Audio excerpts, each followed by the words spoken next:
Aujourd'hui, révélation hors série. On va jaser de Dark Web avec une histoire qui est arrivée ici au Québec. D'ailleurs, si vous avez des questions à tout moment, 790-080-143, 800-665-5440 ou bien sûr le 612-12. La personne qui va nous parler, c'est Mme Danielle Héroux. Bonjour, Mme Héroux. Oui, bonjour. Bonjour, Allô? Mme Héroux. D'abord, merci de nous faire confiance puis de nous jaser aujourd'hui. On va commencer par le début. Votre fils s'appelait Alexandre Caz, un gars de Trois-Rivières. Il a été arrêté en Thaïlande à 25 ans et le FBI l'a accusé d'être le fondateur d'Alphabet, qui était l'un des plus importants sites de produits illégaux sur le web au monde, notamment de drogue. C'est ça? Ça ressemble à ça, oui. À quel moment vous avez été informé comme ça de la double vie de votre fils? Moi, en fait, c'est le 5 juillet 2017. J'étais chez moi, à Trois-Rivières, dans mon appartement. J'étais couchée parce que j'étais sur le site de foire. Et puis, ça cognait chez nous. Puis, finalement, là, ça cognait intense. Ça fait que j'ai fini par me lever. Ouais. Et puis, en ouvrant, j'ai été accueillie par une meute de gens en uniforme, dont le FBI qui était descendu de la Californie pour venir à Trois-Rivières. À ce moment-là, on m'annonce que je suis perquisitionnée. Hein? OK. Et que mon fils, Alexandre, que j'avais parlé avec la veille d'ailleurs, vient d'être mis en état d'arrestation en Thaïlande, où ce qui est soupçonné d'être la tête dirigeante de Alphabet, soit le plus gros site de dark web au monde. Okay. Qu'est-ce qu'ils ont perquisitionné chez vous, vos ordinateurs? C'était quoi qu'ils voulaient au juste? Ben, en fait, ils ont passé la journée chez nous pendant que moi, j'étais invitée à me rendre au quartier général de la GRC à Trois-Rivières. Okay. Il y avait plein de journalistes là, sur le trottoir chez nous. Il y avait des gens là avec les mandats de perquisition. Ils ont tout défait. Là, en fait, j'avais un appartement sur 2 étages. Ils sont partis à la fin de la journée avec un laptop que mon fils m'avait acheté à Noël. Okay. Parce que c'était... là, il était venu à la maison le Noël précédent. Et puis, ils ont essayé de l'ouvrir, là, le technicien d'informatique de la GRC a essayé de l'ouvrir à la maison pour fouiller dedans, puis il n'a pas été capable parce que mon fils l'avait comme sécurisé un petit peu. OK. Puis dites-moi, Mme Héroux, vous, à ce moment-là, vous avez aucune idée de la double vie de votre garçon, là? Absolument rien du tout. Il prétendait faire quoi dans la vie? Pardon? Qu'est-ce qu'il prétendait faire dans la vie pour avoir ce train de vie-là? Parce que vous deviez voir qu'il y avait quand même... il vivait dans le luxe, là? Ben moi, Cathy, je ne savais pas, là. Moi, quand j'étais allée en Thaïlande, la dernière fois que j'étais allée, c'était pour son mariage. C'est sûr que pour le mariage, là, c'était luxueux. Moi, je pensais qu'il avait loué une villa pour les invités, puis tout ça, mais je savais pas que ça y appartenait à ça. Je l'ai su, j'en apprends encore aujourd'hui. Mais le plus gros que j'ai su, c'est lorsque j'ai reçu les papiers de la Californie m'indiquant tout ce qui avait été saisi supposément appartenait à mon fils. Et qu'est-ce qui avait été saisi, mettons, là, sur la liste, là, comme ça? Oh mon Dieu, toutes les crypto-monnaies, là on parle de Bitcoin et de Easy, je sais pas quoi. Il y avait Lamborghini, Porsche, moto, la villa Torcello à Phuket. Il y avait 2 résidences à Bangkok, une résidence en Thaïlande qui était en construction, un autre à Chypre, etc. Et dites-moi, Mme Héroux, lorsque les policiers du FBI étaient chez vous à Trois-Rivières, vous, évidemment, vous tombez des nues. Est-ce que vous avez été soupçonné à un moment donné? Est-ce qu'ils pensaient que vous étiez complice dans l'histoire de toute l'histoire de votre fils? Ben moi, d'ailleurs, je me suis jamais sentie dans le mire, là. C'était juste pour interrogation, voir ce que je savais sur la vie d'Alexandre. OK. Lorsqu'ils m'ont emmené au bureau de la GRC à Trois-Rivières. Non, c'est ça, je suis tombée des nues. Là. J'avais parlé la veille, je parlais presque tous les jours à Alexandre. Il arrivait de souper avec un couple d'amis et puis tout allait bien, là. C'est fou, hein, une double vie de même, là. Puis une maman qui apprend ça de son petit garçon, parce que pour vous, là, ça reste le petit gars que vous avez mis au monde. Comment, votre première réaction quand vous apprenez ça, là, c'est quoi votre réaction? Ben, ils se sont trompés de personne, c'est ça. Il y a une erreur à personne, c'est ça. Quand ils m'ont dit qu'il était soupçonné de trafic de drogue et d'armes, premièrement, mon fils n'a jamais pris de drogue de sa vie. Ça, c'est sûr à 400 %, là. Donc, c'est comme il y a une erreur, là, c'est certain. Là. Puis dans le fond, c'est qu'il était à Bangkok, il menait une vie de grand luxe. Il était financé. Dans le fond, chaque transaction sur Alphabet lui rapportait de l'argent en crypto-monnaie souvent, parce que c'est pour cacher ça. Mais on parle de quoi? Est-ce qu'on a une idée du montant qu'il avait dans son compte en banque ou en termes de millions? Parce que c'est des dizaines de millions, je Oui, c'est en termes de millions. Ce que j'ai entendu, c'est qu'il récoltait de 4 à 6 des transactions qui étaient effectuées sur le site Alphabet. OK. Combien il valait? Il valait, selon les dires, 25 millions, mais c'est beaucoup plus parce qu'il y a des sociétés écrans, là, quand il y a eu le Pandora Papers qui a sorti là, une couple d'années, il y a les 2 sociétés écrans qui auraient échappé au filet là, des autorités américaines. Wow! Puis dans le reportage que moi j'ai vu, je ne sais plus c'est sur quelle plateforme. Pouvez-vous nous indiquer c'est où qu'on pourrait voir le documentaire? C'est sur Netflix? En fait, j'en ai fait un premier qui était Le mystère Alexandre Casse sur Radio-Canada. Oui. Et puis j'ai fait le dernier, La famille des criminels saison 2. Là, on m'a approché pour l'émission qui a été tournée en 2024. J'ai accepté, après en avoir visionné quelques épisodes, là, avec l'équipe d'Annie Soleil-Proto de Félix Séguin. Sont incroyables, sont à la fois dans bienveillance, dans le désir de fouiller un peu plus, pour en apprendre davantage de qu'est-ce qui aurait pu arriver. Puis qu'est-ce qui est advenu de sa femme? Puis est-ce qu'il y avait des enfants aussi? Oui, il y a une petite fille qui est née 3 semaines après le décès de mon fils. Oh my God. Parce que ce qu'il faut préciser, c'est ça, c'est que, bon, une semaine après l'arrestation. Oui, que le FBI soit débarqué, puis tout ça, puis l'arrestation, lui, il est en prison en Thaïlande. Vous recevez un appel et vous êtes informé tout simplement qu'il s'est suicidé par pendaison dans sa cellule. Et vous croyez pas à ça, là? Ben, en fait, c'est pas comme ça devait se passer, là, parce que moi, j'ai parlé à Alexandre quelques heures avant son extradition vers les États-Unis. Là, au départ, quand il était incarcéré, moi, c'est clair, je m'en allais en Thaïlande, là. Puis mon fils m'a appelé, il dit, viens-t'en pas, maman, tu seras pas arrivé que je vais être rendu aux États-Unis, là. Fait que je l'ai attendu, mais j'aurais dû y aller, mais bon, une semaine plus tard, là, c'est là que ça se fait, là. Là, il dit, je m'en vais en Californie, je sais pas si c'est quel comté de Fresno ou je sais pas trop, en Californie. Donc, il partait là. Il était 11 heures le matin, donc 11 heures le soir pour eux autres. La plupart du temps, les vols vers l'Amérique, c'est de soir et de nuit, là. Donc, puis en fait, ce qui est arrivé, c'est qu'à minuit, c'est venu cogner dans ma fenêtre de chambre, puis là, c'était la GRC qui venait m'annoncer que mon fils était décédé. Oh mon Dieu. Wow. Écoutez, je suis tout émotif. Je me mets à votre place, Mme Héroux. Et est-ce que vous vous rappelez de la discussion que vous avez eue avec votre fils au moment où vous le savez, vous connaissez la vérité, puis là, il est conscient que vous savez la vérité. Quelle est votre discussion à ce moment-là? Parce que j'imagine que son discours a changé, là. Ben, Marion, je n'ai pas vraiment discuté avec Alexandre durant la semaine qu'il était incarcéré. Moi, là, mon cœur de mère, là, c'était pas que c'est pas fait puis que les transactions, là, c'était je vais être là. Inquiète-toi pas, je vais être là. Est-ce qu'il a essayé de nier, de dire que c'était pas vrai ou il a admis que c'était vrai tout ça? Ben, il l'a jamais admis, il me l'a pas admis à moi. On n'a pas parlé avec. Moi, c'était de pas s'en faire, je l'abandonnerai pas. Je vais être là pour lui. J'ai jamais parlé de transactions ou j'ai jamais tapé sa tête, là. Jamais, là. Puis vous avez visité la cellule où supposément il y aurait eu, il se serait enlevé la vie. Ouais. Et puis vous dites que c'est matériellement impossible que ça soit arrivé. Pourquoi? Ben, c'est impossible parce que mon fils était quand même assez grand et assez costaud. Et puis là, on s'entend, on est en Thaïlande, on n'est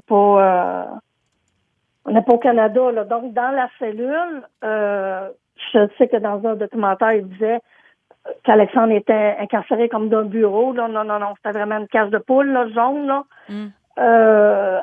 Et puis, la douche était un simple tuyau, environ 3-4 pieds du sol. Là. Qui n'aurait pas obtenu, mettons, le poids de votre fils, vous pensez? Ben, qui n'aurait pas obtenu, C'était passé où? Ils ont changé de version. Là, c'était plus ça qui est arrivé. Là. Ah! Ils ont changé Là, de version. ils ont changé. Mais tout ça, ça faisait que lui, le policier, parlait en taille, évidemment, qui disait ça à mon ex-belle-fille. Et elle me traduisait en anglais, là. Avec la gestuelle, je comprenais très bien, là. Que finalement, il avait pris une serviette et puis il l'avait enroulé l'entour de son cou. Et puis, dans sa cellule, ce qui séparait, mettons, l'espace douche, toilette, c'est un trou, là. Cet espace-là de la place où il pouvait dormir à même le sol, c'était un genre de demi-porte style western, là, si on peut dire, là. Oui. Donc, il aurait attaché la serviette après la porte, il aurait fermé la porte, puis il aurait attendu. Ouais. Est-ce que vous avez vu le corps? Est-ce que le corps a été rapatrié ici au Québec? Non, le corps n'a pas été rapatrié. Ma belle-fille me disait que c'était mieux de le faire incinérer en Thaïlande. Donc, je l'ai fait incinérer là-bas. Mais vous avez jamais vu le corps. Donc, le corps de votre fils, une dernière fois, vous l'avez jamais vu. Je l'ai vu dans le cercueil. Ah. OK, donc... Fait que vous êtes sûr que c'est lui qui est mort. Vous l'avez vu... Moi, j'avais une photo d'Alexandre la journée qu'il est revenu de souper, quelques heures avant la perquisition, avec sa femme. J'ai une photo de lui. Puis la photo que j'ai vue, l'image que j'ai vue dans le cercueil. C'était pas lui? J'ai reculé un peu, là. Il y avait tout un changement en une semaine, là. Oh, OK. Donc, Fait que pensez-vous... vous n'avez pas reconnu votre propre fils, c'est ça que vous nous dites? Je l'ai pas reconnu. On va dire ça comme ça. Puis... Fait que qu'est-ce que vous pensez qu'il a stagé ça puis il est ailleurs? Il est Parce vivant? qu'il y a des rumeurs que vous oui, il y a des rumeurs. Comme quoi il est encore en vie. Vous en pensez quoi? Une maman, ça c'est toujours la vérité. Vous en pensez quoi? Ben, il y a des journées. c'est ça le problème, là. C'est qu'il y a des journées que je suis certaine qu'il est décédé, puis d'autres journées, je me dis, mais Colin, peut-être que, parce que du temps de sa détention, je me souviens que sa femme avait dit, c'est quoi déjà le quotient intellectuel d'Alexandre? À un moment donné, je trouvais ça comme étrange comme question, mais là, c'est quoi, là, ils l'ont tué? Tu sais, il y avait une vidéo aussi, là, la vidéo de son suicide que j'ai écrit dans mon livre, là, que c'était stagé. C'était stagé, là. Je l'écoutais quelques secondes, j'étais plus capable, là. Puis, en dernier, on voit le corps de mon fils étendu à terre, puis les supposés agents du département du Canada en Thaïlande le soulèvent, mais son visage est voilé. Donc, on voit pas c'est qui. On voit pas. Fait que vous pensez qu'il aurait pu orchestrer ça lui-même pour se sortir du pétrin puis se réinventer une nouvelle identité puis aller vivre ailleurs? J'ai aucune idée, Cathy, si je le savais. Ben oui, je comprends. Je le sais pas. Mais est-ce que vous espérez que ça soit ça qui se soit passé? Qu'il soit ailleurs? Mon cœur balance entre les deux. Soit ailleurs ou qu'il soit décédé, vous l'avez perdu de toute façon. J'ai l'impression que je ne le reverrai jamais. J'imagine que c'est facile d'imaginer qu'il peut être encore vivant si on se met à votre place, parce qu'on est quand même en Thaïlande. Vous avez dit, évidemment, on est loin du Canada. Il peut acheter bien des affaires. Oui, tout s'achète, c'est ça. Il est capable de tout manigancer c'est ça sur le web. Il est capable de... Ça vient alimenter... Il était très, très, très intelligent. Là, il parlait la langue, il parle anglais, français, thaï et espagnol. Et puis... je dirais, en informatique, il n'y avait pas grand monde qui l'accotait non plus. Là. Clairement. Est-ce que vous avez encore des contacts, parce qu'on a dit qu'il était marié, qu'il avait eu des enfants, je ne sais pas s'il y en a un ou deux. Vous êtes la grand-maman, avez-vous des contacts avec les petits-enfants que vous avez?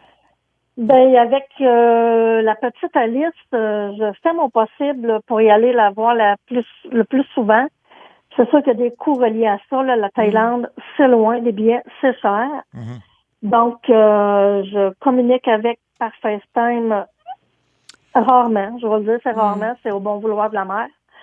Et puis, la dernière fois que j'ai parlé là, à sa fête, là, elle me demandait si j'étais pour être là à Noël qu'on vient de passer. Là. Malheureusement, je ne pouvais pas y aller. C'est ça. On rappelle qu'on parle à la maman d'Alexandre Caz, qui est derrière le plus gros site de Dark Web, écoute, quasiment de l'histoire, qui s'appelait Alphabet. Si vous avez des questions, 790-094-3, 1-800-665-5440 et le 612-12.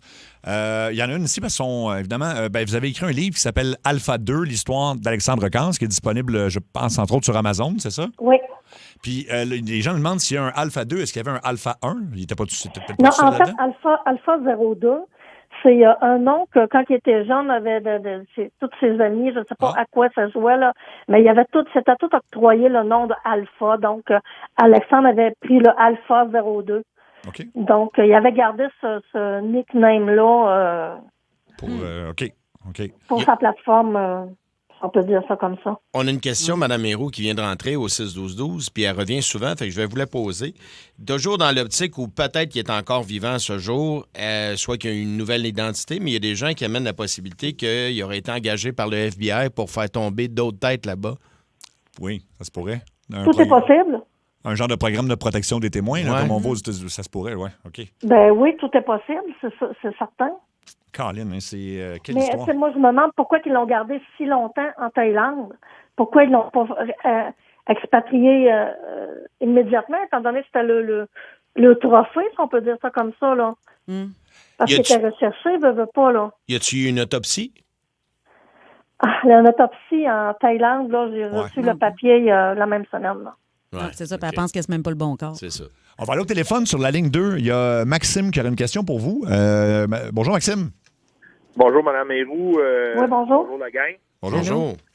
Dans le fond, moi, je me demandais si, malgré la perte ou la disparition de votre fils, vous avez réussi à avoir un peu de sous là, de tout ce qu'il avait gagné durant sa carrière de En Dark Web. en fait, tout a été saisi. OK. J'ai eu une assurance vie qui est valide, qui n'a pas été saisie. J'ai les papiers, je suis allée à la banque à Bangkok, j'ai une assurance vie d'environ 200 000. Là. Mais par contre, ils communiquaient avec ma belle-fille et puis ma belle-fille m'a dit que finalement, ils ont décidé de ne pas me payer. Donc, j'ai jamais eu de nouvelles de ça. Parce que c'était relié au monde criminel, c'est ça? Ben, c'est ce qu'ils ont dit. Ouais. Mais Alexandre, faut mentionner qu'Alexandre s'était intéressé au Bitcoin bien avant l'histoire de la Thaïlande. Là, je crois qu'il avait 16 ou 17 ans, puis il en achetait, là, je crois que c'était 5 ou 10 $ chaque Bitcoin. Ah, Puis ouais. maintenant, chaque Bitcoin, mettons en 2017, du temps qui est décédé, il valait environ 150 000. Oui, c'est ça. Mais mis à part ça, sa femme, là, moi, je reviens à son épouse là-bas. Vous l'avez vue, elle. Est-ce que vous avez parlé du fait que c'était peut-être pas lui qui était dans le cercueil? Elle disait quoi? Non. Est-ce qu'elle elle reconnaît ou elle était-tu d'accord pour dire que c'était lui? Ou ça doit être Ben, bizarre, la conversation. Je vais dire quelque chose, Cathy, là, mais durant la cérémonie funéraire bouddhiste là-bas, elle ne s'est pas levée pour eux autres. Le rituel, en fait, c'est de lancer comme des genres de fleurs de soie dans le cercueil avant de s'en aller en incinération. Donc, Ouais. elle a resté assise. Puis vous l'interprétez comment, ça? Comme vous, je pense. OK. Ah ouais, hein? OK, vous pensez qu'elle cache quelque chose? Ah oui? J'ai pas dit qu'elle cachait quelque chose, mais le décès d'Alexandre, bon non, qu'il soit plus là, j'ai l'impression que ça Ça l'a libéré ou? l'a libéré bien des gens. Est-ce qu'elle a Ah ouais. refait sa vie depuis? Je le mentionne dans le livre. Oui.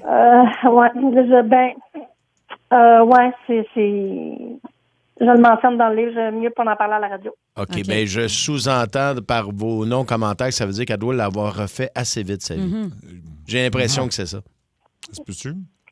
On peut rien vous cacher. OK, je comprends. Ben, ça fait penser, là, ça n'a pas de lien, Écoute, mais... c'est un film. Ça a l'air C'est un louche, film, ouais. oui. Mais tu sais, l'histoire de Jeffrey Epstein en prison Ouais. qui se pend, mais juste dans le moment où les caméras lâchent. C'est toute louche, cette histoire-là. Puis ça n'a rien à voir comme type de criminalité, mais c'est un peu le même jeu. Puis comment tu veux savoir en Thaïlande? Ben, en fait, quand j'ai parlé à Alexandre, là, 5 heures avant qu'il soit décédé, là, moi, j'ai parlé à Alexandre, là, il s'en allait en Californie, Sacramento ou Fresno, peu importe, il s'en allait là. Il avait pas de l'air dépressif, il avait pas de C'est ça. l'air...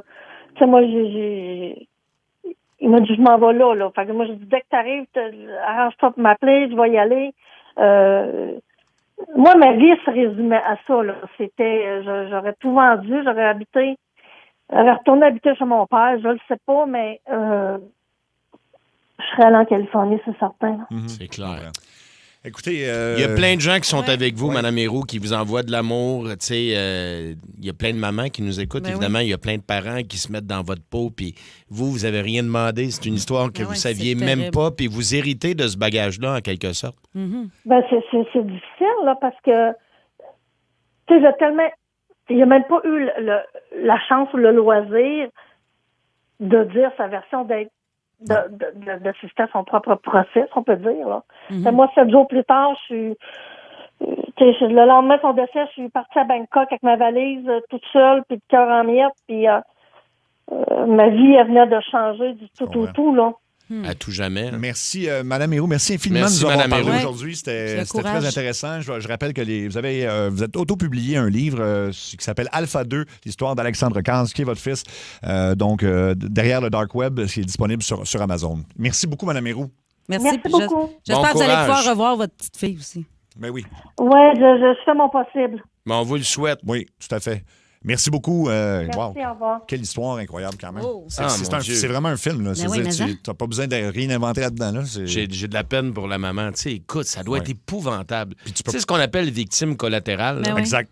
Ben, tu fais-tu le saut en plus? C'est comme c'est. Tu penses que ton petit gars, là, qui est un. T'es en voyage en Thaïlande, Ouais. là, tu sais. Il y a juste 25 ans, là, mais ouais. finalement, c'est un génie du web, là, clairement. Là, Ben, ça reste qu'un c'est un criminel. Ben, c'est un criminel en même temps, c'est ça. Puis, Oh. je sais pas, mais la piste d'informateur, là. Mais tu sais, l'autopsie, là, ça cache quelque chose. Ben oui. Tu sais, elle nous l'a pas dit, mais sa femme qui a refait sa vie très rapidement, on dirait qu'il y a plein de choses Il nébuleuses y a des là-dedans. couches là, là-dessus. là. Ouais, il y a